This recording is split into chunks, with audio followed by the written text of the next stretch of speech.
მოგესალმებით ჩემო YouTube მეგობრებო, თქვენი ყოფებით ფუმფლას არხზე, რაც იმას ნიშნავს, რომ დღეს არ მოიწყენთ. დღეს ვისაუბრებთ ძალიან საინტერესო და ძალიან იდუმალ ადგილზე, რომელსაც ეძახიან ბერმუდის სამკუთხედს.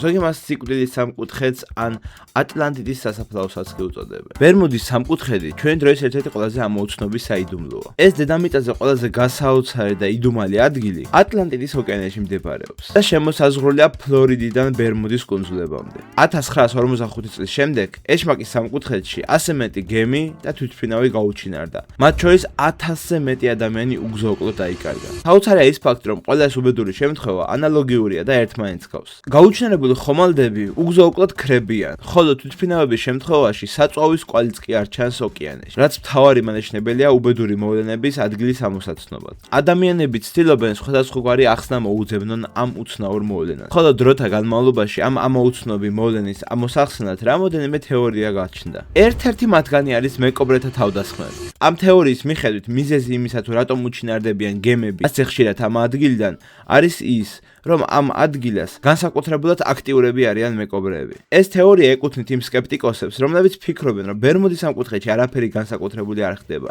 და ყველაფერს თავისი ახსნაა. ისინი ამბობენ, რომ ბერმუდის სამკუთხედი არაფრით გამოირჩევა სხვა დანარჩენი რეგიონებისაგან და უბედური შემთხვევები იქაც ისეთივე სიხშირით ხდება, როგორც სხვა ადგილას. კი ბატონო, შეიძლება გარკვეულწილად დაეთანხმო ამ სკეპტიკოსებს, მაგრამ რა სიტყვით იმ თვითმფრინავებზე, რომლებიც უკვალოდ გაქრნენ. კიდევ ერთი თეორია ბერმუდის სამკუთხედში არსებულ ძლიერი მაგნიტური ველის არსებობას უკავშირდება. ამ თეორიის მიხედვით ბერმუდის სამკუთხედი დედამიწაზე არსებულ სწორედ იმ სპეციფიკურ ადგილებს მიეკუთვნება, სადაც მაგნიტური ველი განსაკუთრებულად მაღალია. ჯერ კიდევ 1942 წელს ქრისტოფორ კოლუმბი აღწერდა მაღალ მაგნიტუდას ამ ადგილებში. ამ თეორიის მიხედვით მაღალი მაგნიტური ველი არის კომპასის და სხვადასხვა მოწყობილობების წყობრიდან გამოსვლის მიზეზი. ის ფაქტი სულაც არ არის გაზვიადებული და არამედ უამრავი კვლევა და უამრავი ფაქტი ადასტურებს იმას, რომ ამ ტერიტორიაზე კომპასი და რადარები მართლაც წყობრიდან გამოდის. ამ ყველაფრის მიზეზს კი ის წარმოადგენს, რომ ბერმუდის სამკუთხედი არის ის უიშვიათესი ადგილი, სადაც გეოგრაფიული ჩრდილოეთი და მაგნიტური ჩრდილოეთი ერთმანეთს ემთხვევა. სწორედ ესაა მიზეზი იმის,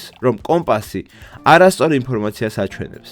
ასევე არსებობს ერთი ძალიან საინტერესო თეორია, რომლის მიხედვითაც ბერმუდის სამკუთხედი იმყოფება კომეტის ეფექტში. და რა ჯანდაბაა კომეტის ეფექტი? არსებობს აზრი, რომ ათასობით წლის წინ ღია კოსმოსიდან შემოჭრილი მეტეორი, კომეტა, სწორედ ამ რეგიონში ჩამოვარდა. ამ თეორიის მომხრეებს ჯერათ, რომ ოკეანის სიღრმეში ისევ არის კომეტის ნარჩენები. სწორედ ესაა მიზეზი მაღალი მაგნიტური ველის არსებობისა და ამ კომეტიდან გამოწვეული მაღალი მაგნიტური მიზიდულობა იწვევს კატასტროფებს და ხომალდიდან წამოსული სიგნალების ჩახშობას. რადგან როგორც იცით, არც ერთ გაუჩინარებულ ხომალდს დახმარების სიგნალიც კი არ გამოუგზავნია. კიდევ ერთი თეორიის მიხედვით ბერმუდის სამკუთხედში მომხდარი უამრავი ტრაგიკული მოვლენის მიზეზი ამ ადგილას არსებული მაღალი მეთანის აირის რაოდენობაა. და რატომ არის კატასტროფული მეთანის აირის მაღალი შემცველობა? საქმე იმაშია, რომ მეთანის მაღალი შემცველობა ამცირებს ძალას, რომელიც უზრუნველყოფს სხეულის ტივტივს წყალზე. შესაბამისად, დიდი ზომის ხომალდები, რომელთა მასაც გაცილებით ბევრია,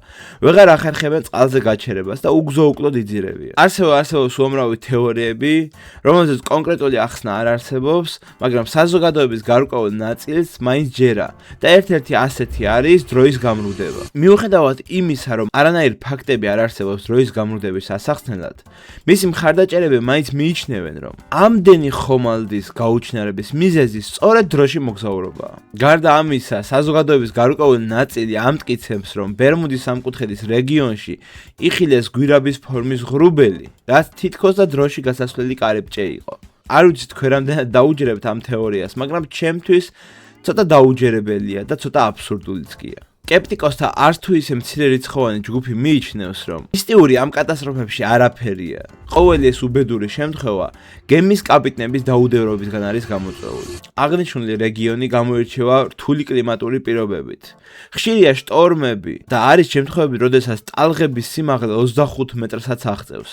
ამას ემატება ოკეანის ძლიერი დინება და მიქცევა-მოქცევა, რომელიც კიდევ უფრო ართულებს კლიმატურ პირობებს, რაც ლოგიკურად კიდევ უფრო რთულს ხდის გემების გადაადგილებას.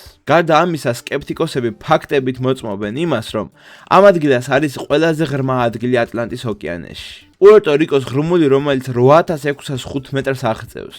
და სრულიად ლოგიკურია, რომ ამ ადგილას ჩაძირული გემი ან თვითმფრინავი უკვალოდ ქრება და ჩაძირვის შემდგომ შეუძლებელია მათი წყალქვეშ პოვნა. არ ვიცი ჩამოთვლილი თეორიებიდან და მითებიდან თქვენთვის ყველაზე ლოგიკური რომელი იყო, მაგრამ ახლა მე თქვენ მოგიყვებით ფაქტებს, რომელთა ახსნაც შეუძლებელია და კიდევ ახალ და ახალ კითხვებს ბადებს. 1945 წლის 5 დეკემბერს ამერიკის შეერთებული შტატების საზღვაო ქვეითთა ბატალიონის 5 ბომბდამშენი ბერმუდის სამკუთხედის რეგიონში გაუჩინარდა. ხომალდები ისე გაუჩინარდნენ, რომ მათი ნამსხვრევები, ანდაც მათი კვალი ვერსად იპოვეს. ერთადერთი ხელჩასაჭიდი არის ხომალდებიდან მიღებული ბოლო რადიო სიგნალი, სადაც პილოტები მოწყობილობების წყობრიდან გამოსვლაზე და წყლის უჩვეულო ფერზე ლაპარაკობდნენ. ისინი ამბობდნენ, ციტირებ, ჩვენ ვეშვებით თეთრ წყალში. ეს იყო ამ ბომბდამშენებიდან მიღებული ბოლო ჩანაწერი და მას შემდეგ ისინი უკვალოდ გაქრნენ. 1948 წლის 30 იანვრის ადრეულ დილას გემ სანტა ტაიგერის კაპიტანმა მაკმილანმა ბერმუდის სამკუთხედში შესვლამდე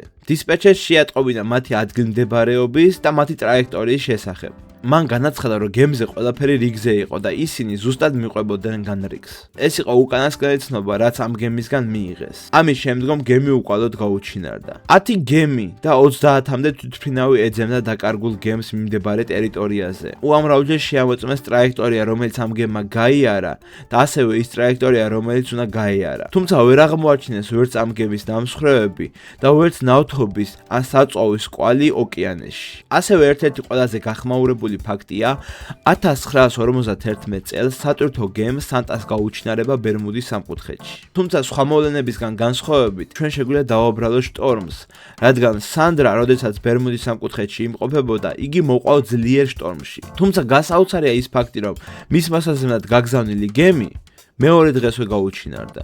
1970-იან წლებში მაიამის აეროპორტის მიმდებარე ტერიტორიებზე რამოდენიმე თვითმფრინავმა განიცადა მარცხი. არავის უკრის უბედური შემთხვევები, რადგან ასეთი ავიაკატასტროფები ხშირად ხდება.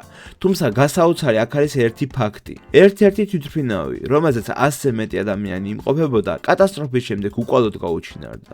ერთადერთი რაც ამ კატასტროფის და ამ თვითმფრინავის შესახებ არის ცნობილი, არის ის, რომ კატასტროფიდან 7-8 წამით ადრე აღნიშნული თვითმფრინავი ქვევით ისეთი სიჩქარით ეშვებოდა, რომ მისი დაფიქსირება ვერცერთმა ხელსაწყომ და ვერცერთმა რადარმა ვერ მოახერხა. დაშვების ასეთ ჩქარ სიჩქარეს არანაირი ახსნა და არანაირი ლოგიკა არ გააჩნია. მეცნიერები მხოლოდ და მხოლოდ ვარაუდობენ, რომ ასეთი დაშვების სიჩქარე შეიძლება იყოს გამოწვეული ატმოსფერული მოვლენებისგან, მაგრამ ეს მხოლოდ და მხოლოდ ვარაუდია. იმედია მოგეწონათ ვიდეო, იმედია საინტერესო იყო, რასაც ვისაუბრე. თუ მოგეწონათ, რა თქმა უნდა, არ უნდა დაგავიწყოთ, რომ დალაიქოთ ვიდეო, გამოიწეროთ არხი თუ ჯერ კიდევ არ გაიკეთებიათ ეს, რადგან ჩემი მაყურებლების 90%-ს არ აქვს არხი გამოწერილი. მე კი დროებით დაგემშვიდობებით, შემდეგ შეხვედრამდე.